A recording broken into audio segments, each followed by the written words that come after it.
morning sir. Nandiyan Luis Kabokyan po. Ito po pala yung gawa ko sa first part ng side scroll game po for Prelin exam. Ito sir, ang nakikita po natin is ito po yung pinaka-design po ng splash screen ko po. Ito po yung pangalan ng laro ko po, yung Epic Scroll Adventure. Ngayon, papakita ko lang po yung code.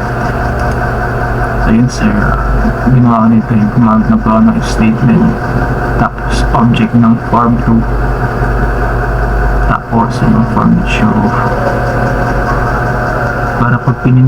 para pagkatapos po mag-load ng splash screen o yung loading bar po, pagkatapos po ng magpapapa po yung form 2.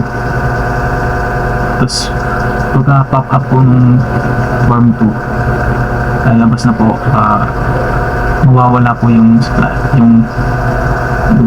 form 1 or yung splash screen po. So namitan ko po ng this dot head. Ito na po yung form 2 in this head. Ito po yung form 2, ito yung pinaka-design po. Parang ito po yung pinaka-main menu. So yun po, ito lang po yung design ko po. Simple lang po. Tapos yung nilagay ko po dito ay start button lang po, start game button, na pag pinindot po pupunta na po siya sa pinakalaro. So yun po, papakita ko lang po yung code niya. So wala po siya, panty lang po, ganun lang po. Nilagay ko dito, gumawa lang po ako dito ng object ng form 3, tapos itong form that show na pag pinindot mo yung button, lalabas po yung form 3.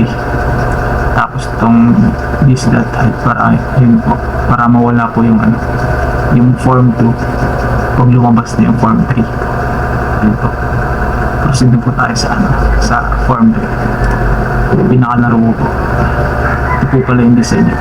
Simple lang po siya. Sa naming convention ko naman po, ito po, pangalan po ng background, po, Diopose lang mong nakatawag dito eh. Kaya nilagay ko lang po, daanan na lang po. Daanan. Tapos dito po sa character po, na lang po, para may play lang po. Nilagay ko lang po ako. Tapos, napapakita ko lang po yun. Ito lang po yung pinakaw niya. Ginawa ko dito, gumamit na po ng statement, yung mga tinuro niyo po. Tsaka po.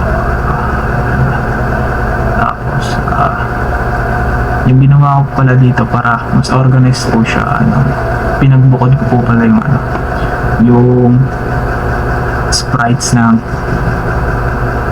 papuntang right tsaka left. Yun lang po. Tapos tinaran ko na po siya. Ito na po yung pinaka-output niya.